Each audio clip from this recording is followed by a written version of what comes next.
నీ వాక్యము నా పాదములకు దీపమును, నా త్రోవకు వెలుగునే ఉన్నది. Thy word is a lamp unto my feet and a light unto my path. దయచేసి కూర్చోండి. దేవుని అతి పరిశుద్ధ నామానికి మహిమ కలుగును గాక. మరొకసారి వాక్యం చదువుకొని వాక్యాన్ని ధ్యానం చేద్దాము. యాకోబు రాసిన పత్రిక 1వ అధ్యాయం 18వ వచనం చదువుతున్నాను, గమనించండి. ఆయన తాను సృష్టించిన వాటిలో మనము ప్రథమ ఫలముగా ఉండినట్లు సత్య వాక్యము వలన మనలను తన సంకల్ప ప్రకారము కనెను. దేవుని యొక్క నామానికి మహిమ ఘనత ప్రభావం కలుగును గాక. దేవుడిచ్చిన మహాకృపను బట్టి మనం దేవుడు చెప్పిన మాటల్ని శ్రద్ధగా ధ్యానం చేద్దాం. ఆయన అని మన దేవుడు తాను సృష్టించిన వాటిలో మనము ప్రథమ ఫలముగా ఉండినట్లు సత్య వాక్యము వలన మనలను తన సంకల్ప ప్రకారము కనెను. మనల్ని కనడానికి ముందుగా ప్రభు ఏం చేసినాడో పోయిన వారం మనం నేర్చుకున్నాం. ఏం నేర్చుకున్నాం పోయిన వారం? మనల్ని కనడానికి ముందుగా ఎవరిని కనడమైనా యేసుక్రీస్తును కన్నాడు అనే సత్యాన్ని మనం గ్రహించినాం. యేసయ్యని ఆయన కన్నాడు. ఎలా కన్నాడు అని మనం నేర్చుకున్నాం పోయిన వారం. గొల్గొతా కొండ మీద ప్రసవ వేదన కలగజేసి కనాలంటే, ఒక స్త్రీ కనాలంటే ప్రసవ వేదన పొందాలి. అలాగే యేసుక్రీస్తు గొల్గొతా కొండ మీద ప్రసవ వేదన పొంది మన కొరకు ఈ లోకంలో అవతరించున్నాడు సంగతి మనం నేర్చుకున్నాం పోయిన వారం. ఇంతకీ యేసుక్రీస్తుని ఎందుకు అన్నాడు దేవుడు? ప్రసవ వేదన కలగజేసి. ప్రసవ వేదన అంటే మాటలు కాదు, చాలా వేదన. ఒకసారి ప్రసవ వేదన భరించలేక చనిపోయిన స్త్రీలు బైబిల్ గ్రంథంలోనే ఉన్నారు. అయితే ప్రసవ వేదన అనేది చాలా కష్టమైనది. ఇంత ప్రసవ వేదన దేవుడు కలగజేసి యేసుక్రీస్తుని కన్నాడు. ఎందుకని అంటే నిన్ను నన్ను కనడానికి. నువ్వు ప్రసవ వేదన పడలేదు, నేను ప్రసవ వేదన పడలేదు. నీ కొరకు మన యేసుక్రీస్తు ప్రసవ వేదన పడి నిన్ను కన్నాడు. ఎందుకు కన్నాడు? కారణం ఏంటి? ఇవన్నీ మనం నేర్చుకోవాలి. ఎలా కన్నాడు? పైగా యేసుక్రీస్తు కన్నాడు గర్భవేదనతోటి, ప్రసవ వేదనతోటి. నిన్ను ఎలా కన్నాడు అక్కడ చెప్తున్నాడు. సత్య వాక్యము వలన. చాలా జాగ్రత్త వినాలి. సత్య వాక్యము వలన. యేసుక్రీస్తుని గొల్గొతా కొండ మీద ప్రసవ వేదన కలిగేసి కన్నాడు దేవుడు. నిన్ను ఎలా కన్నాడు? సత్య వాక్యము వలన కన్నాడంట నిన్న. సత్యవాక్యం వలన ఎలా కన్నాడు మనం నేర్చుకోవాలి. సత్యం అంటే ఏమిటి? సత్యం అంటే ఏమిటి? నేనే మార్గము, నేనే సత్యము, నేనే జీవం అన్నాడు. పొంతి పిలాతు కూడా అడిగాడు ప్రభుని, సత్యం అంటే ఏమిటి? యేసు జవాబు చెప్పకముందే వినకుండా వెళ్ళిపోయాడు. అంటే సత్యం అంటే ఎవరమ్మా? మన ప్రభు అనేటువంటి యేసుక్రీస్తు. తర్వాత ఏమన్నాడు? సత్య వాక్యము వలన అన్నాడు. వాక్యం అంటే ఎవరు? యేసుక్రీస్తే. యోహాను సువార్త 1వ అధ్యాయం. ఆది యందు వాక్యం ఉండెను, వాక్యము దేవుడే ఉండెను, దేవుని వద్ద ఉండెను. ఆ వాక్యము శరీరధారి మన మధ్య కృపా సత్య సంపూర్ణుడుగా నివసించానని లేఖనం మనం చదువుకున్నాను. యేసుక్రీస్తు అనేటువంటి వాక్యము శరీరధారిగా మన మధ్య వచ్చి నివసించింది. ఏ రూపంలో? యేసుక్రీస్తు రూపంలో. అంటే సత్యవాక్యము రెండు కలిపితే ఎవరమ్మా? సత్యమనగా యేసుక్రీస్తు, వాక్యమనగా యేసుక్రీస్తు. కాబట్టి సత్యవాక్యము వలన దేవుడు మనల్ని కన్నాడంటే ఎవరి వలన కన్నాడు మనల్ని? యేసుక్రీస్తు వలన తండ్రి అయిన దేవుడు మనల్ని కన్నాడు. నిన్ను కన్నాడు. కానీ ప్రసవేదన ఎవరికి వచ్చింది? తల్లికి వస్తుంది కదా. యేసుక్రీస్తు ప్రసవేదన కానీ నిన్ను కన్నాడు. తన రక్తం చేత నిన్ను కొన్నాడు. దేవుని స్తోత్రం, హల్లెలూయా. ఈ లోకంలో ఏ పని చేసినా ఒక కారణం ఉండాలి. ఈరోజు మనందరూ దేవుని మందిరికి వచ్చాం. ఎందుకని? దేవుని ఆరాధన చేయడానికి. మార్కెట్కి వెళ్తున్నాం ఏదో కొనడానికి. ఆఫీస్కి వెళ్తున్నాం పని చేయడానికి. అలాగే మన జీవితంలో ఏం చేసినా ఒక కారణం ఉండాలి. కారణం లేకుండా ఏ పని ఉండదు. మరి దేవుడు మనల్ని ఎందుకు అన్నాడు? పైగా తన కుమారుడికి నీ వేదనలు ఎందుకు కలిగేసాడు? ఏదో కారణం ఉండాలి కదా. కారణం లేకుండా మనమే చేయకపోతే దేవుడు చేస్తారా? కారణం లేకుండా దేవుడు ఈ కార్యం చేయడు. మరి ఎందుకు నిన్ను కన్నాడు? తన కుమారుడు ద్వారా. అక్కడే ఉంది ఆన్సర్. చూడండి, ఆన్సర్ అక్కడే ఉంది. ఈరోజు అదే నేర్చుకుంటున్నాం మనందరం కూడా. ఆయన తాను సృష్టించిన వాటిలో మనము ఎలా ఉండాలమ్మా?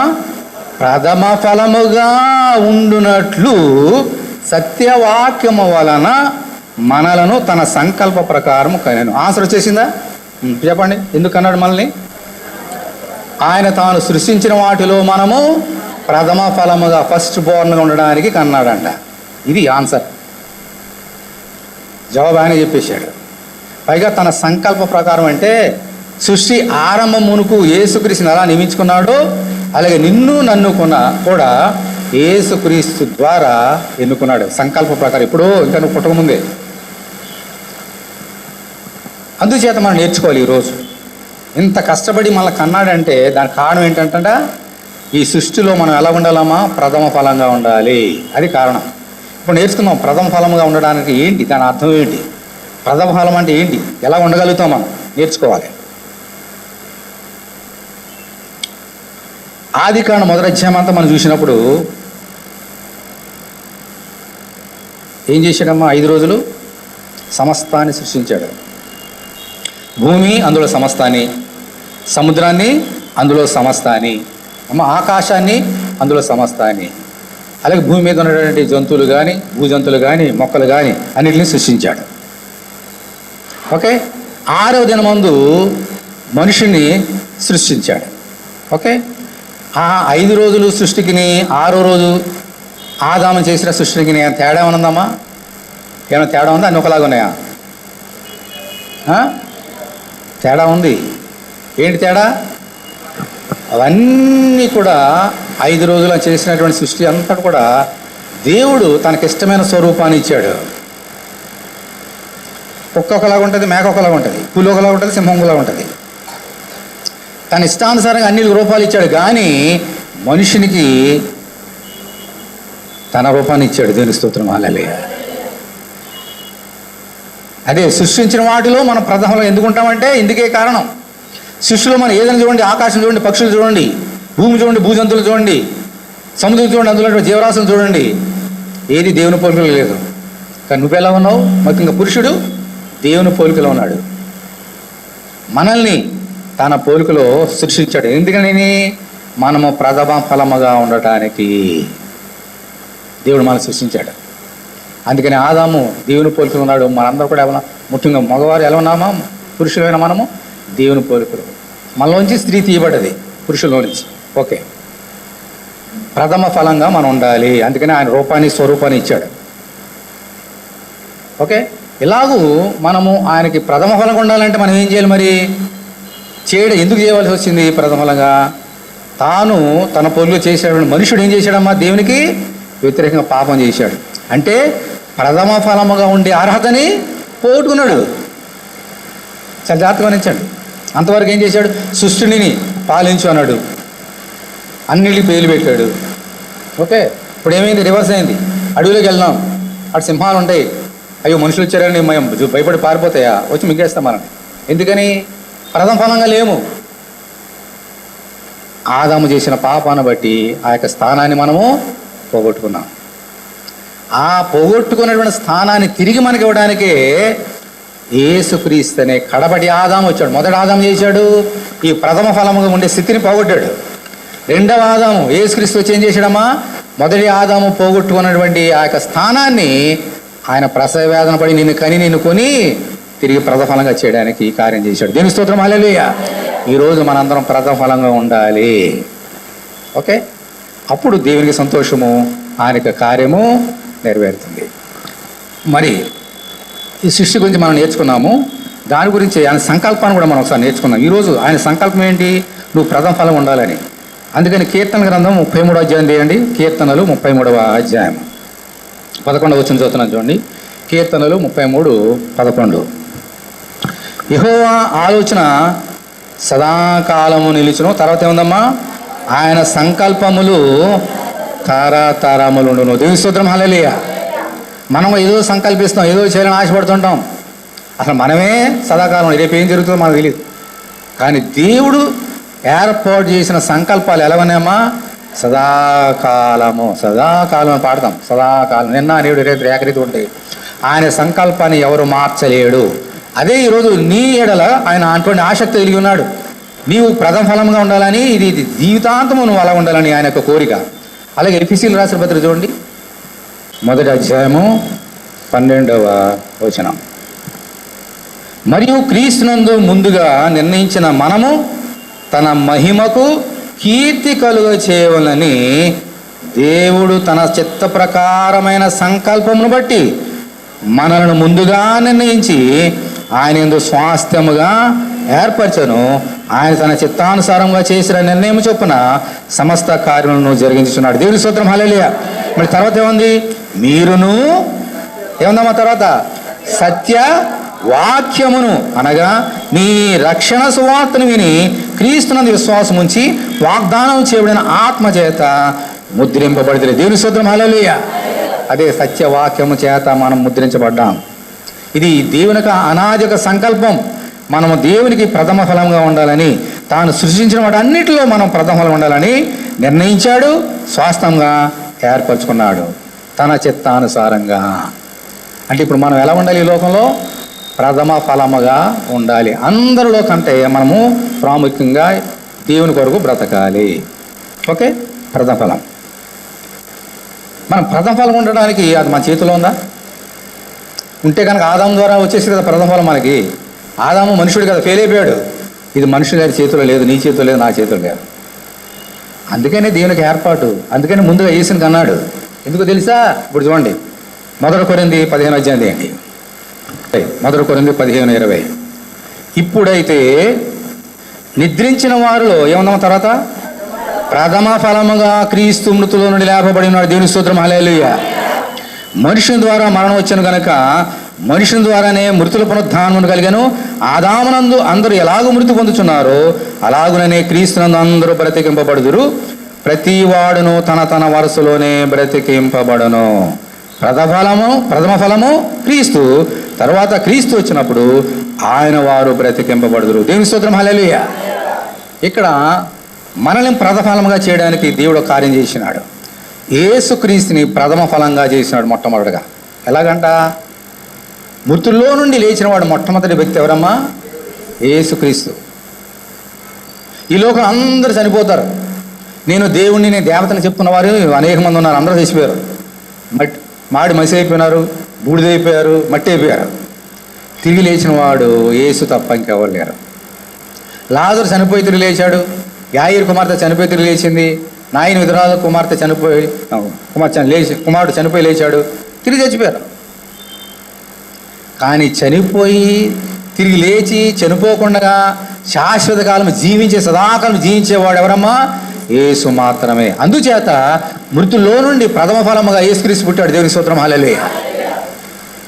యేసుక్రీస్తు ఈ లోకంలో ప్రథమ ఫలముగా పుట్టి ఉన్నాడు. ఎలాగూ నేడు కని ఉన్నానని చెప్పాను కదా. ఆయన శిలువ మీద చనిపోయి సమాధి చేయబడి తిరిగి లేచిన తర్వాత ప్రథమ ఫలముగా చేయబడ్డారు మన యేసుక్రీస్తు. ఎందుకని? నిన్ను నన్ను ప్రథమ ఫలంగా చేయడానికి. తర్వాత ఏమన్నాడు? మొదటి ఫలము క్రీస్తు. ఆ తర్వాత మనం అందరం కూడా, యేసు నమ్ముకున్న మనందరం కూడా చచ్చిపోతామా? ఇక్కడ ఉంటామా? చచ్చిపోతాం. అందరూ ఒకేసారి మృతి పొందవాలని రాయబడి ఉన్నది. చచ్చిపోతాం. కానీ యేసునందు మనం తిరిగి ఏం చేస్తాము? బ్రతుకుతాం. మొదట ఎవరు లేచారు? యేసు, ఆయన ప్రథమ ఫలం. తర్వాత మనము కూడా ఆ ప్రథమ ఫలమైన క్రీస్తు ద్వారా మనం కూడా లేవాలి ప్రథమ ఫలముగా దేవునికి. ఓకే, ఇలాగో ప్రథమ ఫలంగా మనం లేవాలంటే మనం ఏం చేయాలి? దేవుడు చేసిన కార్యాలు దేవుడు చేసేసాడు. ఇప్పుడు మనం ఏం చేయాలా? మనం చేసే కార్యాలు కూడా ఉన్నాయి. అన్నీ దేవుడు చేయడు కదమ్మా. మనం చేసిన కార్యాలు కూడా ఉంటాయి. ఏంటి మనం ఏం చేయాలి ఈ ప్రథమ ఫలం మనం పొందుకోవాలంటే? చూద్దాం. చూడండి, మరి ఒక మాట, మొట్టమొదటి సంగతి ఏం చేయాలో మనం నేర్చుకుందాం. చూడండి, యోహాను సువార్త 3వ అధ్యాయం తీయండి, 3వ వచనం. చిన్నప్పటి నుంచి వింటున్నాము, కానీ ఇప్పుడు ప్రథమ ఫలం నీకు అర్థం కావాలి, అందుకే చెప్తున్నాను. జాన్ 3:3, యోహాను 3:3. అందుకు యేసు అతనితో, ఒకడు క్రొత్తగా జన్మించితేనే గాని అతడు దేవుని రాజ్యమును చూడలేడని నీతో నిశ్చయముగా చెప్పుచున్నాను.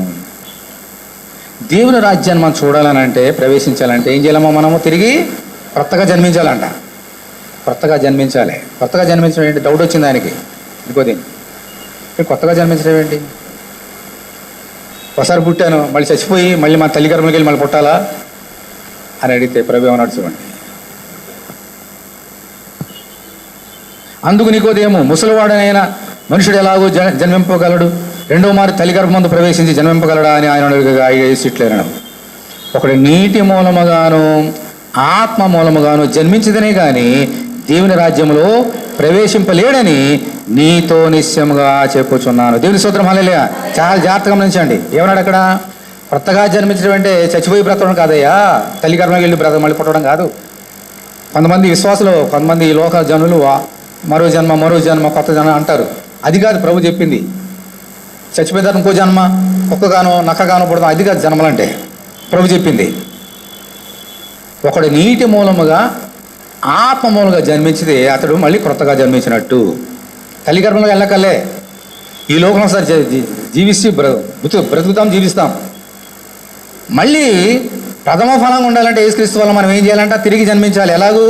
నీటి మూలముగా ఆత్మ మూలముగా. చాలా జాగ్రత్తగా వినాలి. రెండు చెప్తున్నాడు, నీటి మూలముగా ఆత్మ మూలంగా. నీటి మూలంగా అంటే ఏంటి? బాప్తిసం ద్వారా. ఎప్పుడైతే యేసుక్రీస్తుని నమ్మి బాప్తిసం తీసుకుంటున్నామో అప్పుడు కార్యం జరుగుతుంది. ఏం జరుగుతుందమ్మా? యేసుక్రీస్తులో ఎప్పుడైతే బాప్తిసం పొందుకున్నానో ఆ నీళ్ళు ఎలా బాప్తిసం పొందుకున్న వారు తెలుసు కదా, ఇలా చిలకరింపు బాప్తిసాలు కాదు, ముంచుడు బాప్తిసం. బాప్తిసం అంటేనే ముంచుట. ఎప్పుడైతే ఒక వ్యక్తిని నీటిలో ముంచుతున్నారో వెంటనే తండ్రి కుమార పరిశుద్ధాత్మలో తిరిగి లేపుతాం. ఏంటి దాని అర్థం ఏంటి? ఒక వ్యక్తి తన పాపముల విషయమే సమాధి చేయబడ్డాడు నీటిలో మునగటం వల్ల. మనం బ్రతుకున్నప్పుడు చచ్చిపోతే ఏం చేస్తారు? మనల్ని సమాధి చేస్తారు. అలాగే నీటి మూలం మనం సమాధి చేయబడ్డాం అన్నమాట, బాప్తిజం ద్వారా, చేసిన విశ్వాసముల ద్వారా. ఎప్పుడైతే మనము నీటిలో మునిగినామో కంప్లీట్గా ముంచేస్తారు కదా, సమాధి. అలా ఉంచేస్తారా? మళ్ళీ ఎప్పుడైతే తిరిగి లేచినాడో అది తిరిగి నూతన జన్మంతో బ్రతుకుట. దేవుని స్తోత్రం, హల్లెలూయా. యేసుక్రీస్తు ప్రథమ ఫలంగా ఎలా వచ్చాడమ్మా? చనిపోయి తిరిగి లేచాడు, ప్రథమ ఫలం అయ్యాడు. అలాగే నీవు కూడా దేవుని యందు ప్రథమ ఫలం ఉండాలంటే నీ పాపం విషయంలో చనిపోయి బాప్తిసం ద్వారా సమాధి చేయబడాలి, తిరిగి లేవాలి. అప్పుడు నీవు ప్రథమ ఫలంగా దేవుని కొరకు దేవుని చేత కనబడిన గుంపులో ఉంటావు. అంటే నువ్వు చేసిన కార్యం ఏమిటి? యేసుక్రీస్తు దగ్గరకు వచ్చి నీ తప్పులు నా తప్పులు అన్నీ ఒప్పుకోవాలి. మన పాపం మనం ఒప్పుకొని నీడలా ఆయన నమ్మదగిన వాడును నీతిమంతుడు కనుక మన పాపం క్షమించి సమస్త దుర్నీతి నుండి మనల్ని ఏం చేసడం? ఆయన పవిత్రులుగా చేయాలి. అందుచేత ఈ ప్రథమ ఫలముగా ఉండడానికి మనం ఏం చేయాలా? ఇవన్నీ చిన్న సండే స్కూల్లో చెప్పినటువంటి పాఠాలకి మీకు అనిపించవచ్చు. నో, చాలా జాగ్రత్తగా వినాలి. ఆ నీటి మూలముగా పుట్టుదాం, ప్రథమ ఫలంగా పుడుతున్నాం క్రీస్తు ద్వారా. తర్వాత ఏమన్నాడు? మళ్ళీ ఆత్మ మూలముగా. నీటి మూలంగా పుట్టినంత మాత్రం ప్రథమ ఫలం కాదు, మళ్ళీ ఎలా పుట్టాలి? ఆత్మ మూలంగా పుట్టాలి. ఎలా జరుగుతుంది ఇది? ఇప్పుడు చూడండి, అపోస్తల కార్యములు 2వ అధ్యాయం. అపోస్తల కార్యములు 2వ అధ్యాయం.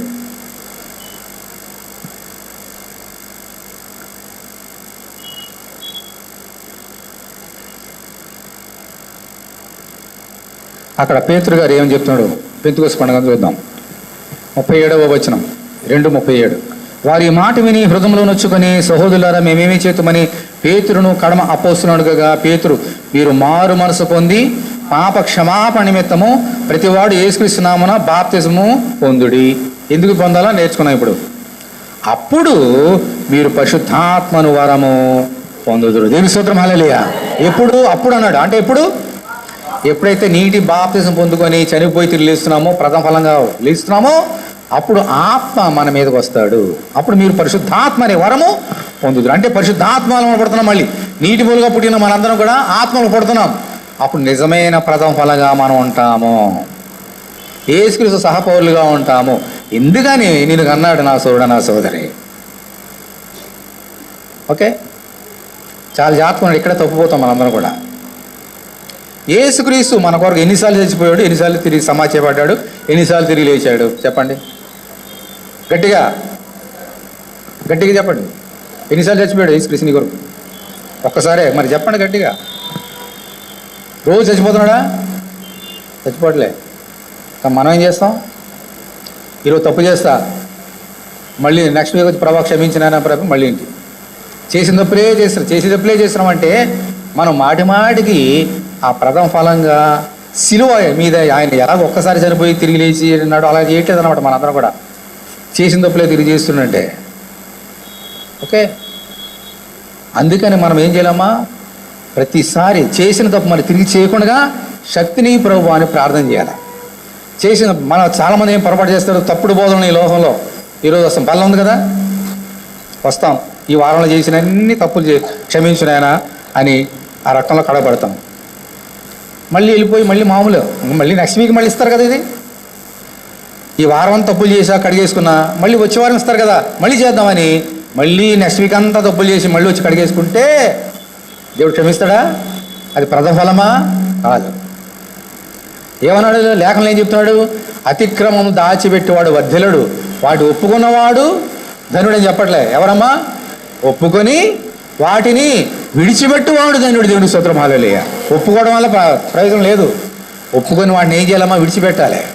దేవుని మందిరకు వస్తాం, తప్పులు చేస్తాం, ఒప్పుకుంటాం, కానీ విడిచిపెట్టాం. చేసిందే మళ్ళీ చేస్తాం, చేసిందే చేస్తాం. అప్పుడు దేవునికి మన దృష్టికి మనము నీతిమంతులు కాలేము, ప్రథమ ఫలముగా మనము ఉండలేము. నా సోదరుడు, నా సోదరి, ఆ ప్రథమ ఫలంగా ఉండాలంటే మనం ఏం చేయాలి తెలుసా? ఒప్పుకోవాలి, ఈ అనుభవంలోకి రావాలి. నీటి బాప్తిజం అనే సంగతి ఒకసారి అనుభవమే, కానీ ప్రతిరోజు కూడా నీవు తప్పులు ఒప్పుకొని నేను తిరిగి చేయను ప్రభు అని అంటే నువ్వు చనిపోయి తిరిగి లేస్తున్నావు ప్రతిరోజు. ఎలాగో ఆత్మమూలంగా. ఆ నీటి బాప్తిజం ఒకసారి ప్రభు తిరిగి లేచినట్టుగా, కానీ ప్రతిరోజు నువ్వేం చేయాలమ్మా? ప్రతి దినం ఏం చేయాలా? చేసిన తప్పుని ఒప్పుకోవాలి, వాటిని ఏం చేయాలా? విడిచిపెట్టాలి. అందుకనే చూడండి, ఈ యొక్క అప్పుడే మనం యేసుక్రీస్తు అనుభవంలోకి వెళ్తాం. రోమీయులకు రాసిన పత్రిక 6వ అధ్యాయం అండి. రోమీయులకు రాసిన పత్రిక 6వ అధ్యాయం. ఇక్కడ చాలా శాస్త్రమైన సంగతులు ఉన్నాయి.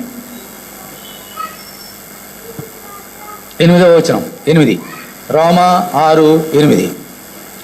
మనము క్రీస్తుతో కూడా చనిపోయిన ఎడల, చాలా జాతకమేనండి, ఎడల అంటున్నాడు. ఇప్పుడు మనము క్రీస్తుతో కూడా చనిపోయిన ఎడల మృతుల్లో నుండి లేచిన క్రీస్తు ఇకను చనిపోడనియు మరణమునకు ఇకను ఆయన మీద ప్రభుత్వం లేదని ఎరిగి ఆయనతో కూడా జీవించదమని నమ్ముచున్నాము. ఏలైనగా ఆయన చనిపోడు చూడగా పాపం విషయం ఒక్కమారే చనిపోయాను. ఎన్నిసార్లు చచ్చిపోయామా? ఒక్కమారే చనిపోయాను. కానీ ఆయన జీవించడు చూడగా దేవుని విషయమే జీవించుతున్నాడు. దేవునికి స్తోత్రం, హల్లెలూయా. చనిపోవడం ఒకసారే, కానీ జీవించుట సదాకాలము. అటువలే మీరును, 11వ వచనం చూడండి, అందరూ కూడా ఇది మనం చేయాలి. ఇది అటువలే మీరును పాపము విషయమే మృతులుగాను దేవుని విషయమే క్రీస్తు యేసునందు సజీవులుగాను మిమ్మల్ని మీరే ఎంచుకున్నాడు. దేవుని స్తోత్రం, హల్లెలూయా. ఎప్పుడు కూడా మన పాపం విషయే మృతులుగా ఉండాలంట. చాలా జాగ్రత్తగానండి. ఇందాక 2 ఉదాహరణలు చెప్పాను కదా. ఒక దొంగ ఉన్నాడు, ఒకడేమో మారు మనసు పొంది చేయట్లు మానేశాడు, ఇంకా దొంగతనం చేస్తున్నాడు. ఓకే, ఈ దొంగతనాలు చేస్తున్న వ్యక్తి ప్రతినిధిగా దొంగతనం చేస్తున్నాడు, జైలుకి వెళ్తాడు, వస్తూనే చేస్తూనే ఉన్నాడు, విడిచిపెట్టలే. ఎంతకాలం చేస్తాడు దొంగతనం చెప్పండి? ఎంతకాలం చేస్తాడు దొంగతనం? బ్రతుకున్నందుకు కాలం. చచ్చిపోయిన తర్వాత చేస్తాడా? చచ్చిపోయాడు ఆ వ్యక్తి. 1,00,000 దొంగతనం చేశాడు, చచ్చిపోయాడు. దొంగతనం చేస్తాడా? అలా ఉండాలంట మనందరూ కూడా. పాపం విషయమే చచ్చిపోయినట్టు ఉండాలంట. చచ్చిపోయిన వ్యక్తి తిరిగి పాపం చేయడు. ఏ పాపమైనా సరే బ్రతుకున్నందుకు చేస్తాడు, చచ్చిపోతే చేయడు. నీవు కూడా ఈ పాపం చేసావా, దొంగతనం చేసావా, అబద్ధం చెప్పావా, విచారం చేసావా, ఆ చేసావా, ఇది చేసావా, నేను చచ్చిపోయిన ఈరోజు దాంతో చచ్చిపోయిన మళ్ళీ పాపం చేయడు కదా. నీవు కూడా ఆ పాపం విషయమే చచ్చిపోవాలి. అప్పుడే నువ్వు మళ్ళీ అది చేసిన పాపాన్ని నువ్వు తిరిగి చేయవు. అంచేత పాపం విషయమే చచ్చిపోయినట్టుగా మృతులుగా ఎంచుకోవాలి. కానీ జీవించడం చేత యేసుక్రీస్తు వలె జీవించడానికి ఆ పాపం చనిపోతే అప్పుడు నువ్వు జీవించగలుగుతావు. చచ్చిపోయి కదా లేచినాడు. అది నీ పాప విషయంలో చచ్చిపోతేనే యేసుక్రీస్తు వలె ప్రథమ ఫలంగా తిరిగి లేస్తావు. అంటే మనం ఏం చేయాలమ్మా? ప్రతిరోజు మన పాపను ఒప్పుకొని తిరిగి చేయకుండా సహాయం తెచ్చే ప్రార్థన చేయాలి. అందుకని పేతురు ఏమన్నా చూడండి, 1 పేతురు 2వ అధ్యాయం అండి. 1 పేతురు 2వ అధ్యాయం 24వ వచనం. మనము పాపం విషయమే చనిపోయి నీతి విషయమే జీవించినట్లు ఆయన తానే తన శరీరమందు మన పాపములను మ్రాను మీద మోసుకును ఆయన పొందిన గాయాల చేత మీరు స్వస్థత నొందుతారు. దేవుని స్తోత్రం, హల్లెలూయా. ఏమన్నాడమ్మా? మనం పాపం విషయమే చనిపోయి నీతి విషయమే జీవించినట్లు. ఇలా ఉండాలి మనందరూ కూడా. అప్పుడే ప్రథమ ఫలంగా ఉంటాము. అదే ఆయన యొక్క సంకల్పం. అలా ప్రథమ ఫలంగా ఉండాలని రక్తాన్ని కాల్చాడు ఆయన. ఏదో ఆదివారం వచ్చింది వచ్చేద్దాం, కూర్చుందాం, వింటాం, వెళ్ళిపోదాం, దానివల్ల ప్రయోజనం లేదు. దేవునికి ఉద్దేశం ఏమిటి? ఇక నేను రప్పించడం ద్వారా ఆయన ఉద్దేశం ఏంటమ్మా? నీవు నేను ప్రథమ ఫలంగా ఉండాలి. ప్రథమ ఫలంగా ఉండాలంటే యేసు పాపం విషయం చనిపోయి ఎలా లేచినాడో మనం కూడా పాపం విషయమే మనం కూడా బాప్తిసం ద్వారా చనిపోయాలి. ప్రతిరోజు ఆయన కొరకు బ్రతకాలి. అప్పుడు మనం ఎలా ఉంటాం ఈ లోకంలో? ప్రథమ ఫలముగా ఉంటాము నా సోదరుడు, నా సోదరి. అందుకని ఆయన తన సంకల్ప ప్రకారం కన్నాడు. అందుచేత యేసుక్రీస్తు మనకు హృదయంలో సదాకాలము ఉండాలి నా సోదరుడు, సోదరి. లేకపోతే కనుక ఈ లోకంలో మనం జీవించలేము, ఆయన కొరకు జీవించలేము. అందుకని ఏమన్నాడు? ఈ లోకంలో ఎలా ఉంటామంటే మనుషునికి 2 దారులు ఉన్నాయి. చాలా జాగ్రత్తమేనండి. దేవుడు ఆదామాను సృష్టించినప్పుడు ఈ తోటలో ఉన్నటువంటి ఏ ఫలమైన నిర్భయంతరంగా తినవచ్చు అని చెప్పాడు. తింటే ఏమవుతాడో చనిపోతానని చెప్పాడు. అప్పుడు సైతానుడు వచ్చాడు, శోధించాడు. శోధించిన తర్వాత మొట్టమొదటి ఎవరు వెళ్ళారు చెట్టు దగ్గరికి? ఆదాము వెళ్ళాడా? వెళ్తున్నప్పుడు దేవుడు చూశాడా లేదా? చాలా ఆశం చెప్పండి. దేవుని తెలియకుండా వెళ్ళిపోయిందా? చెప్పండి. మరి చూసినప్పుడు ఆగు ఆగు ఆగు, నేను చెప్పాను కదా వెళ్ళొద్దని, ఎందుకు వెళ్ళిపోతున్నావు? వంటగదిలో నువ్వు ఉన్నావు, పిల్లలు ఉన్నారు, ఆడుతున్నారు అక్కడ. అరే దగ్గర రాకంటారా, ఇదిగో పొయ్యి చేయి కాలిపోతుందని చెప్పావు. ఏదో వంట పని చేసుకున్నావు, పిల్లలు వెళ్ళిపోతావు, పొయ్యి దగ్గరికి వెళ్ళిపోతున్నావు. ఏం చేస్తాను వెంటనే? బాబు అడుగుతుంది కదా, లేకపోతే ఏమవుతుంది? చేయి కాలుతుంది. అయ్యో చేయి కాదని వెంటనే నువ్వు ఆపేస్తున్నావు కదా, మరి తప్పు చేశాను నరకమని అగ్నిలోకి వెళ్ళి కాలిపోతారు వాళ్ళు. మరి దేవుడు ఎందుకు ఆపలేదు? అర్థమైంది పాయింట్ మీకు? నీ పిల్లలకి చేయి కాలిపోతామో తట్టుకోలేవు కదా. మరి తప్పు ఆదామావులు తప్పు చేసి ఎక్కడికి వెళ్ళిపోతారు? అక్కడ అగ్ని కాలిపోతారు. చేయే కాదు, మొత్తం ఆత్మ శరీరం కాలిపోతుంది. దేవుడు ఎందుకు ఆపలేదు? నువ్వు ఆపుతున్నావు నీ పిల్లల్ని. దేవుడు నిన్ను ఎందుకు ఆపలేదు? నన్ను ఎందుకు ఆపలే? దేవుడు చెప్పాను కదా, సృష్టిలో మనం ప్రథమ ఫలం ఉండడానికి సృష్టించాడని. ఆయన తన స్వరూపంలో తన పోలికలో మనం సృష్టించడం మాత్రమే కాదు, ఆయనకి ఎటువంటి మనసు ఉందో హృదయం ఉందో అది కూడా నీకు ఇచ్చాడు నా సోదరుడు, నా సోదరి. దేవుడు ఎవరిని బలవంతం పెట్టాడు, చెబుతాడంతే. ఇది చేసావా, నా మాట విన్నావా, నీకు దీవెన. చేయవా, ఇది శిక్ష, చెబుతాడంతే. కానీ మంచి చేయడానికి ఆయన బలవంతం పెట్టాడు, చెడు చేయడానికి ఆయన బలవంతం పెట్టాడు. మనం నిర్ణయించుకోవాలి. ఎందుకనంటే యేసుక్రీస్తుకి స్వయం నిర్ణయ శక్తి ఉన్నది. మనకు కూడా దేవుడు అటువంటి స్వయం నిర్ణయక శక్తిని ఇచ్చాడు. అందుకని ఆయన పోలికలో ఉన్నాం మనం కూడా. ఇప్పుడు ఉంది, గాడిదలో కుక్కలు మేకలు ఉన్నాయి, వాడికి ఇటువంటి తలంపులు ఉంటాయా? మనిషికి ఉన్నటువంటి తలంపులు ఉంటాయా? తనకి ఇష్టమని చేసేస్తుంటాయి, కానీ మనుషులుగా కాదు. దేవుడు చెప్పినట్టుగా చేయాలని ఆయనకు ఆశ, ఇది సంకల్పం. కానీ ఎవరిని ఆయన బలవంతం పెట్టాడు? అవ్వకు ఆదాము చెప్పాడు, నువ్వు తింటే చచ్చిపోతావు, నీ భార్య చెప్పాడు, భార్య చెప్పాడు, కానీ వినలే. అందుకని దేవుడు ఆపలేదు. ఎందుకని ఆపలేదు అని అంటే ఎవరినైనా బలవంతం పెట్టాడు. ఈరోజు కూడా నీవు నేను ఒకప్పుడు బాప్తిసం తీసుకున్నాం, బల్లో చేవేస్తున్నాం, ఇన్ని చేసి కూడా నువ్వు తప్పు చేస్తే దేవుడు అడ్డుకోడు. ఎందుకని ముందు చెప్పేశాడు ఆయన. చేసింది చెప్పి నువ్వు తప్పు చేస్తే నువ్వు ఎలా ఉంటావో కూడా చెప్పేశాడు కదా ఆయన. ఏం చెప్పాడు ఆయన? ఏం చెప్పాడు గుర్తుందా? కుక్క తన వాంతికి తిరిగినట్లను, పంది కడగబడిన పంది తిరిగి బుర్రలోపున్నట్లను మీరు ఉంటారు, జాగ్రత్త సొమ్మన్నాడు. అందుకే కుక్క ఏం చేస్తాం మనకు తెలుసు కదా, వాంతి చేసుకుని అదే తింటుంది. పంది ఏం చేస్తుంది? బాగా కడిగేసి ఎన్ని సుగంధరవేలు పూసినా మళ్ళీ బురదగానే కూడా అందులో దులుతుంది. వెళ్ళి పందిని బాగా సోపు అంతా అరిగిపోయినట్టుగా 10 సోపులు పెట్టి కడిగేసావు, లక్స్ సోపు రెగ్జోనా తోడు ఏదో కడిగేసావు, డవ్ సోపు దానికి తెల్లగా అయిపోయిందని చెప్పేసి మంచం మీద పడుకోబెట్టు, పక్కన బురద పెట్టు, ఏమవుతుంది? అది ఆ బురద కాదు, నీ మంచం అంతా బురద అయిపోతుంది, నీ పరుపు అంతా బురద అయిపోతుంది. ఎందుకని బురదలో పొర్లేది పంది. అందుకని దేవుడు నీతో మాట్లాడుతున్నాడు, మనము అలాగ ఉండవద్దు.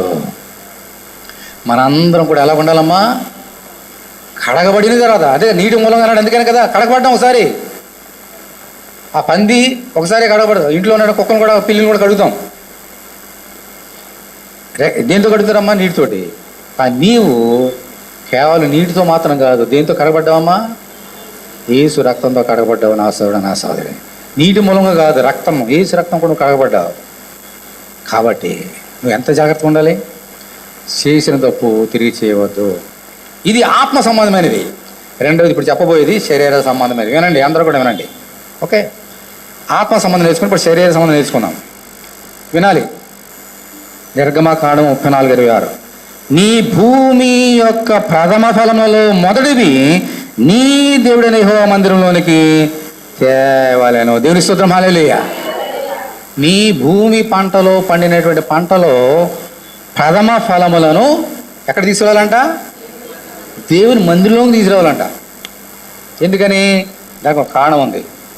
ద్వితీయోపదేశకాండము 26వ అధ్యాయం తీయండి. ద్వితీయోపదేశకాండము 26వ అధ్యాయం. ద్వితీయోపదేశకాండం 26వ అధ్యాయం 8వ వచనం. 8.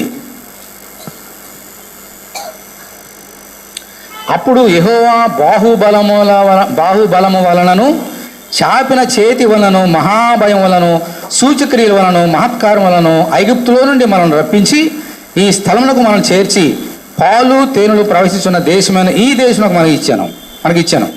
కాబట్టి యెహోవా, నీవే నాకిచ్చిన భూమి యొక్క ప్రథమ ఫలమును నేను తెచ్చున్నానని నీ దేవుడైన యెహోవా సన్నిధిని చెప్పి, నీ దేవుడైన యెహోవా సన్నిధిని దాన్ని పెట్టి, నీ దేవుడైన యెహోవా సన్నిధిని నమస్కారం చేసి, నీకును నీ ఇంటి వారికి నీ దేవుడైన యెహోవా దయచేసిన మేలంతటి విషయము నీవును లేవీయులను నీ దేశంలో ఉన్న పరదేశులను సంతోషింపవలెను. మై గాడ్, అర్థమైందా మీకు?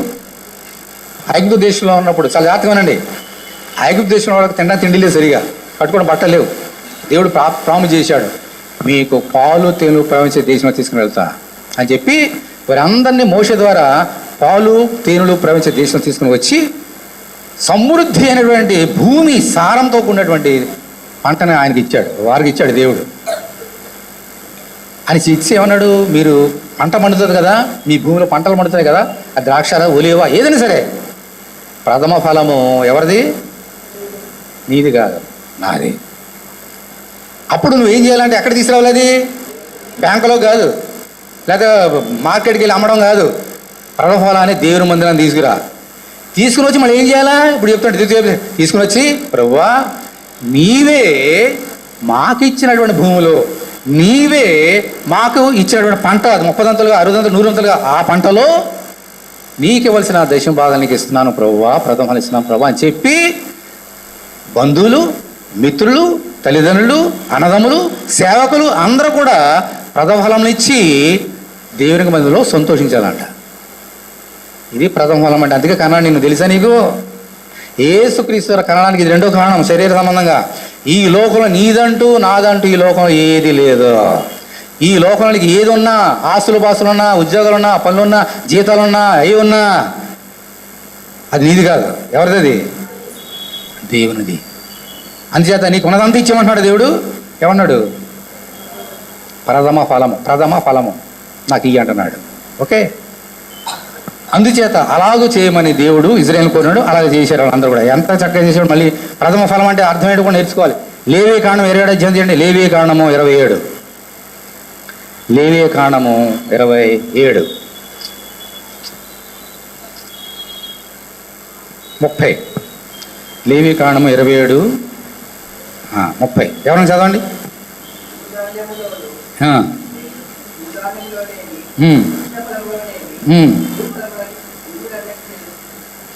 సరే, నేను చదువుతాను.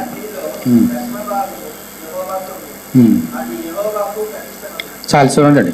భూధాన్యములనేమి, వృక్షఫలంలోనేమి, భూఫలములన్నిటిలో అంటున్నాడు.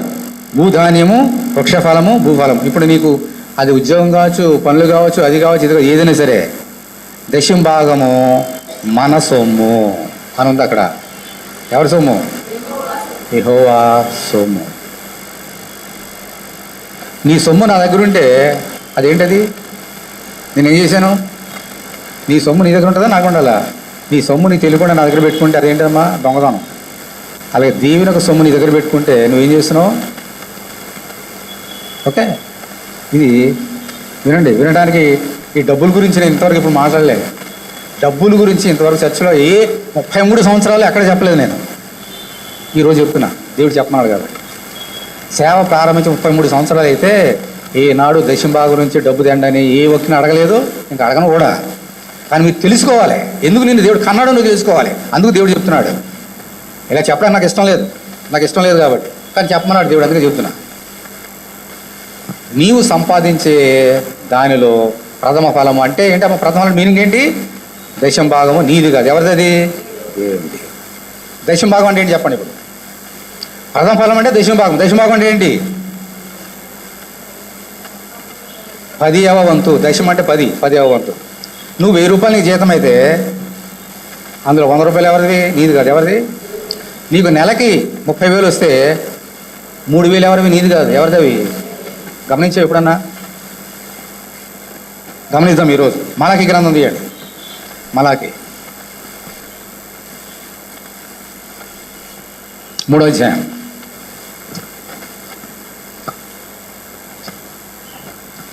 మలాకి గ్రంథము 3వ అధ్యాయం.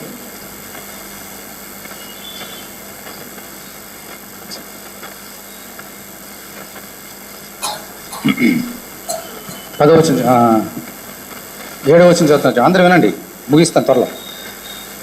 బైబిల్ అందరూ తీసారమ్మా? 786 పేజీ తీయండి. బైబిల్ అందరూ తీయండి. 786. మీ పితరుల నాటి నుండి మీరు నా కట్టడలను గైకొనకపోతే వాటిని త్రోసివేసిదిరి. అయితే మీరు నా తట్టు తిరిగి నేను మీ తట్టు తిరుగుదని సైన్యములకు అధిపతి యెహోవా సెలవుగా, మేము దేని విషయంలో తిరుగుదామని మీరందరూ, మానవుడు దేవుని వద్ద దొంగిలినా అయితే మీరు నా యొద్ద దొంగిలితిరి. దేని విషయంలో మేము నీ యొద్ద దొంగిలితమని మీరందరూ 10వ భాగమును ప్రతిష్టాపన ఈక దొంగిలితిరి. ఈ జనులందరూ నా యొద్ద దొంగిలించనే ఉన్నారు, మీరు శాపగ్రస్తులే ఉన్నారు. నా మందిరములో ఆహారం ఉన్నట్లు 10వ భాగం అంతయు మీరు నా మందిరపు నిధిలోనికి తీసుకుని రండి. దీని చేసి మీరు నన్ను శోధించినలా నేను ఆకాశ వాకిలను విప్పి పట్టజాలంత విస్తారముగా దీవెనలు కుమ్మరించదనని సైన్యములకు అధిపతిగా యెహోవా సెలవిచ్చున్నాడు. మీ పంటలు తినే పురుగులను నేను గద్దించదను, అవి భూ పంటను నాశనం చేయవు. మీ ద్రాక్ష చెట్లు ఆ కాల ఫలమును రాల్పకుండునని సైన్యములకు అధిపతిగా యెహోవా సెలవిచ్చున్నాడు. అప్పుడు ఆనందకరమైన దేశంలో మీరు నివసించుదురు కనుక అన్ని జనందరూ మిమ్మను ధన్యులందరని సైన్యములకు అధిపతిగా యెహోవా సెలవిచ్చున్నాడు. ఏమన్నాడు ఇక్కడ? మీరు అందరూ దొంగతనం చేస్తున్నారు అంటున్నాడు. చేసామా దొంగతనం చేసా పోలీసులు పెట్టుకెళ్ళి జైలు పెడతారు. కానీ దేవుడి దగ్గర దొంగతనం చేస్తున్నామంటే ఎలాగూ? ఆయనకి ఇవ్వాల్సిన దశం భాగం 10 ఇవ్వకుండా మనం ఏం చేస్తున్నాము? దొంగతనము. ఓకే, ఈరోజు చాలామంది వారు వచ్చినారు. అయితే ముఖ్యంగా ఈరోజు ఈ సంఘ సభ్యులతో మాట్లాడుతున్నాడు ఈ వాక్యం ద్వారా. వినండి, కొత్త వారు వచ్చారు, లక్ష్మి వచ్చింది, సిస్టర్ గారు వచ్చారు, బ్రదర్ వచ్చారు. ముఖ్యంగా దేవుడు మన సంఘ సభ్యులతో మాట్లాడుతున్నాడు ఈ మాటలు. వినండి, దశం భాగము నీది కాదు, దేవుంది. లేకపోతే మన శాపగ్రస్తులు అంటున్నాడు, దొంగతనం చేస్తున్నాం అంటున్నాడు.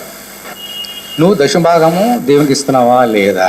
ఎందుకు ఇమ్మన్నాడు? అక్కడ ఒక మాట చెప్పాడు. ఎవరైనా చెప్తారా ఎందుకు దశమయం వల్ల? అక్కడ మాట చెప్పాడు మలాకి గ్రంథంలో. ఎవరైనా గమనించారా?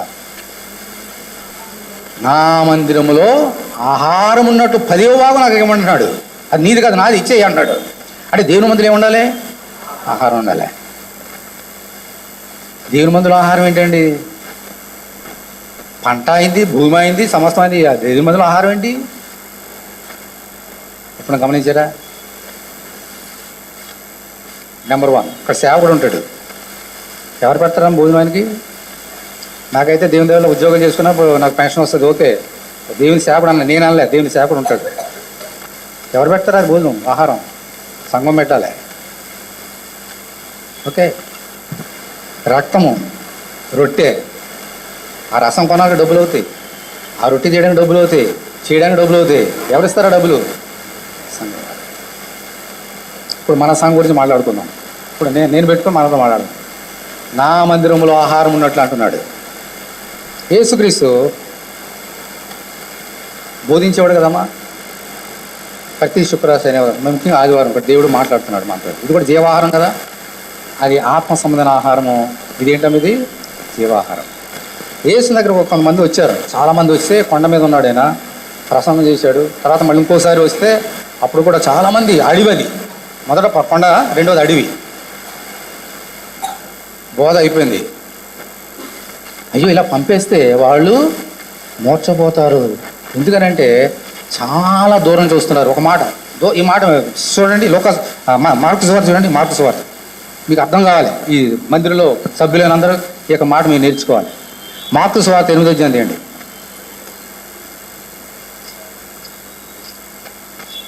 మార్కు సువార్త 8వ అధ్యాయము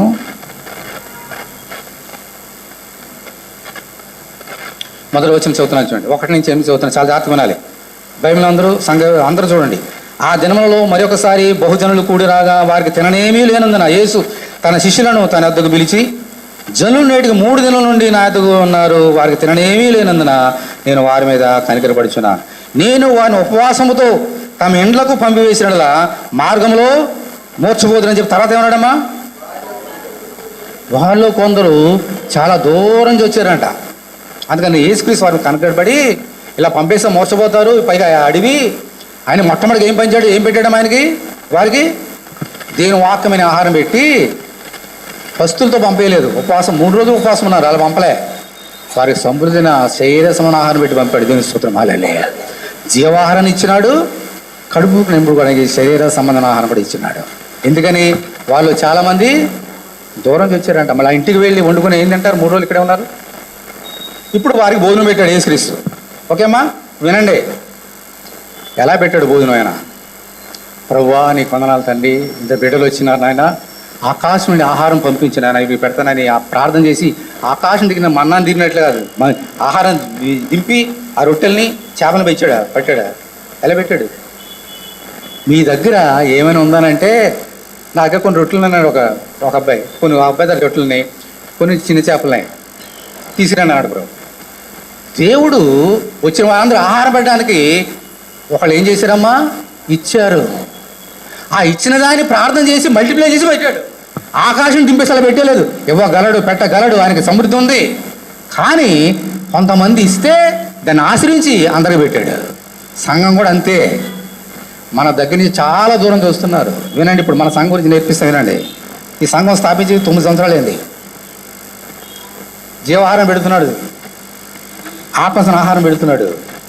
చాలామంది హాస్టల్ నుంచి వచ్చేవాళ్ళు పిల్లలు, 1 గంట అయిపోయేది ప్రార్థన అయ్యేటప్పటికి. అక్కడికి వెళ్తే అక్కడ భోజనం ఉండేవి కాదు. చాలా మనసులో అయ్యో అయ్యో అని బాధ వేసింది నాకు. కొంతమంది దూరం నుంచి వచ్చేవాళ్ళు. ప్రార్థన చేశా, ప్రభువా ఏం చేయాలి, నేను పెట్టాను కదా భోజనం కూడా పెట్టాను అన్నాడు దేవుడు. పైగా వాళ్ళు తల్లిదండ్రులు విడిచిపెట్టి హాస్టల్ ఉంటున్నారు, తల్లిదండ్రులతో ప్రేమతో పెట్టిన ముద్దలు దొరకవు, అక్కడ సంఘంలో నేను పెడతాను భోజనం పెట్టు అన్నాడు దేవుడు. ప్రాణం ఏం చేసి పైగా చాలా దూరం చూస్తున్నారు, పైగా పిల్లలతో వస్తున్నారు, ఎక్కడో మీ అవతల చూస్తున్నారు. మనందరం ఇక్కడ పక్క నుంచి వస్తున్నాం, 2-3 కిలోమీటర్ల నుంచి, 20 కిలోమీటర్లు వస్తున్నారు, పిల్లలతో వస్తున్నారు, మనకంటే ముందు వస్తారు పిల్లల్ని తీసుకొని. అలాగే పంపిస్తే ఏమవుతుందమ్మా, పిల్లల పెద్దవాళ్ళకు అలా పంపిస్తే ఏమవుతుంది, ఆకలితో. దేవునికి అది ఇష్టం లేదా, నువ్వు పెట్టన్నాడు, సరే ప్రభు పెడతాను అన్నప్పుడు సంఘంలో ప్రేరేపించబడి భర్తలే కానీ అది కానీ ఇది కానీ భోజనాలు పెడుతున్నారు. మరి ఏమీ లేనప్పుడు ఎవరు పెడుతున్నారు, ఎవరు లేనప్పుడు ఎవరు పెడుతున్నారు, ఎప్పుడు ఆలోచన చేశారా? గత 4 వారాల నుంచి ఎవరు పెడుతున్నారు ఆలోచన చేశారా? ఈ వారం ఎవరు పెడుతున్నారు, నెక్స్ట్ వీక్ ఎవరు పెడుతున్నారో ఆలోచన చేశారా? సంఘం పెడుతుంది. సంఘానికి ఎక్కడి నుంచి వస్తుంది డబ్బులు, ఎవరిస్తారు డబ్బులు? పని చాలా కుమ్మరిస్తాడు దేవుడు. అక్కడ ఏం చేశాడు, ఆ 5 రొట్టెలు 2 చేపలు ఇచ్చాడు మొదటిసారి. ఆ తర్వాత కొంతమంది కొన్ని రొట్టెలు కొన్ని చేపలు తీసుకొచ్చారు, దాన్ని మల్టిప్లై చేశాడు. అందుకని ప్రభు అంటున్నాడు, నా మందిరంలో ఆహారం ఉండాలి కాబట్టి ఎవరు ఇవ్వాలి, సంఘ సభ్యులు ఇవ్వాలి. నీ బాధ్యత అది. గమనించావా? నువ్వు ఇస్తేనే కానీ ఇక్కడ ఆహారం ఉండదు. ఇక్కడ ఆహారం ఉండాలంటే నువ్వు ఇవ్వాలి. దేవుని లేఖనం అందుకే చెప్తున్నది, పుచ్చుకొనుట కంటే ఇచ్చుట ధన్యం. ముగిస్తున్నా వినండి. నీకు ఇంత ఎడమొచ్చి దేవుడు మాట్లాడాడు కదా. ఆదాముకి ఎంతమంది పిల్లలమ్మా? మొట్టమొదటి ఎవరు పోయాడు, ఎవరికన్నది కయీను, తర్వాత హేబేలు. తర్వాత ఏం జరిగింది తెలుసా? హేబేలు గొర్రెలు కాపరి, ఆయనేమో భూమిని సేద్యపరిచేవాడు. ఆ భూమి పంటలో కొంత తీసుకొచ్చాడు. ఎంతమ్మా చూపించడానికి అంత, సరే చూడండి ఒకసారి, మీరు తెలుసుకోవాలి. మీరు ముగించేస్తున్నా. ఆదికాండం తీయండి, 4వ అధ్యాయం తీయండి, 2వ వచనం. తర్వాత ఆమె అతని తమ్ముడు హేబేలు కనడం, హేబేలు గొర్రెలు కాపరి, కయీను భూమిని సేద్యపరిచేవాడు. కొంతకాలం తర్వాత కయీను పొలము పంటలో కొంత, ఎంతమ్మా ఎంత ఇచ్చాడు? కొంత అంటే అతనికి ఇష్టమైనంత. యెహోవాకు అర్పణ తెచ్చాను. హేబేలు కూడా తన మందలో తొలిచూలును పుట్టిన వాటిలో క్రొవ్విన వాటిని కొన్ని తెచ్చాను. యెహోవా హేబేలును అతని అర్పణను లక్ష్య పెట్టాను. దీని సూత్రం హల్లెలూయా. చాలా జాతకనండి, ముగిస్తున్నా. కయ్యను ఇద్దరు ఒక తల్లి గర్భంలో చూసిన ఇద్దరం కన్నది హవ్వ. ఆదాముతో ఇద్దరం కన్నారు. మనల్ని కన్నట్టే దేవుడు కన్నట్టే ఇద్దరం కన్నది. కయ్యను భూమి సేద్యపరుస్తూ కొంత తెచ్చాడంట. హేబేలు శ్రేష్టమైన వాడిని తెచ్చాడంట. ఎవరిని ప్రేమించాడు దేవుడు? ఇప్పుడు ప్రశ్న ఒక గంట నుంచి దేవుడు నీతో నాతో మాట్లాడుతున్నాడు కదా. దశమ భాగం ప్రథమ ఫలము అంటే ఏంటి తెలియచాడు, ఇవన్నీ నేర్చుకున్నాం కదా. హేబేలుకి కయ్యనికి దశమ భాగం ప్రథమ ఫలం తీసుకున్నాడండి దేవుడు ఎప్పుడైనా చెప్పాడా? హేబేలుకి చెప్పాడా? మరి ఎలా తీసుకొచ్చాడు? హల్లెలూయా, హల్లెలూయా, హల్లెలూయా. హృదయం దేవుని ప్రేమ ఉంది హృదయంలో. హేబేలుకి దేవుడు చెప్పలేదు. దేవుడు ప్రేమించి కొన్ని వందల సంవత్సరాల తర్వాత మోషే ద్వారా చెప్పబడిన మాటల్ని హృదయంతో గ్రహించి హృదయంలో దేవుని ప్రేమించి శ్రేష్టమైన వాడిని దేవుడికి అర్పించాడు. అందుకే దేవుడు లక్ష్య పెట్టాడు. కయ్యను కొంత భూమి ఎంత పండిందో కొంత తెచ్చాడంట. ఈరోజు నీ హృదయం ఎలా ఉంది? నీ హృదయం దేవుడు ఉన్నాడా? డబ్బు ఉందా? దేవుణ్ణి సిరిని నువ్వు ప్రేమించలేవు దేవుడు చెప్తున్నాడు. నువ్వు డబ్బును ప్రేమించావా? దేవుని ప్రేమించలేవు. దేవుని ప్రేమించావా? డబ్బు నువ్వు ప్రేమించలేవు. నా సోదరుడా, నా సోదరి, ఇందాక మనం చదువుకున్నాం మొట్టమొదటిగా బైబిల్ పఠంలో ఫిబ్రవరి 7వ అధ్యాయంలో. అక్కడ ఇంకా అబ్రహాం ఉన్నాడు. అక్కడ ఇంకా మోషే లేడు, ఇంకా పుట్టలేదు, దశభాగాలు లేవు, ఏమీ లేవు. మెల్కీసెదెకు రాగానే అబ్రహాం ఏం చేశాడమ్మా? దశభాగాలన్నీ చేశాడంట మెల్కీసెదెకుకి. ఎవరు చెప్పారు అబ్రహాం చేయమని? హృదయం. ఇప్పుడు చూడండి, దేవుడు చెబుతున్నాడు వాక్యం ద్వారా, దశభాగం నీది కాదు నాది, తీసుకురా. ఎంతమంది ఇస్తున్నారు? ఎంతమంది హృదయంలో దేవుడు ఉన్నాడు? ఎంతమంది హృదయంలో డబ్బు ఉంది? ఈరోజు మనం పరీక్ష చేసుకో. బల్లో చేయబోతున్నావు నా సోదరుడు, నా సోదరే. చెయ్యి వేసుక ముందు నువ్వు దేవుని ఎడల ఎంత ఆసక్తి కలిగి, నీకు నిన్ను ప్రేమించి తన రక్తాన్ని ఇచ్చేసాడు, తన శరీరాన్ని ఇచ్చేసాడు. ప్రతిరోజు నీకు తన శరీరాన్ని రక్తాన్ని ఇస్తున్నాడు. ప్రతి వారం ఇక్కడ జీవాహారం దీనికి ఏ మనుషుడు లెక్క కట్టలేడు. ఇక్కడ పడుతున్నటువంటి దేవుడి మాటలకి విలువ కోట్లు ఇచ్చినా ఇటువంటి విలువ నీకు దొరకదు. అటువంటి వాక్యాన్ని ఇస్తున్నాడు.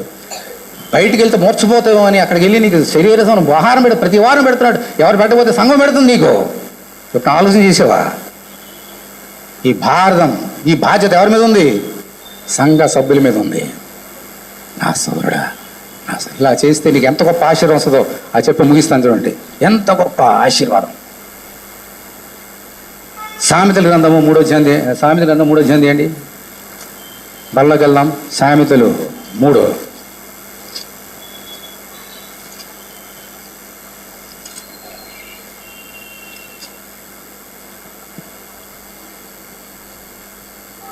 తొమ్మిదవ వచనం, 3:9. నీ రాబడి అంతటిలో ఏమందమ్మా? ప్రథమ ఫలమును నీ ఆస్తిలో భాగమునిచ్చి యెహోవాను ఘనపరచుము. నువ్వు దేవుని ఘనపరిచే శక్తి ఇదే. నువ్వు దశ భాగాలు ఇవ్వాలి, భాగాన్ని ఇవ్వాలి. అప్పుడు నీ కొట్లలో ధాన్యము సమృద్ధిగా నుండును, నీ గానుగులో నుండి క్రొత్త ద్రాక్షరసము పైకి పారును. హల్లెలూయా. నీ గానుగులో నూనె అయిపోదో, నీ తొట్టులో పిండి అయిపోదో. అలా ఊగుతూనే ఉంటే నీళ్లు ఎలాగో సారంగా ఊబులోనే బావిలో ఎలాగా జల వస్తుందో నీ ఇంట్లో దీవెనలు కూడా అలాగ వస్తాయి. నా సోదరుడు, నా సోదరి, నీ ఇంట్లో పిండి అయిపోదు, బియ్యం అయిపోవు, నూనె అయిపోదు, కాయగూరలు అయిపోవు. దేవుని దీవిస్తాడు. నువ్వు దేవుని గణపరచడం నేర్చుకో నా సోదరుడు, నా సోదరి. అంత లేచివ్వండి.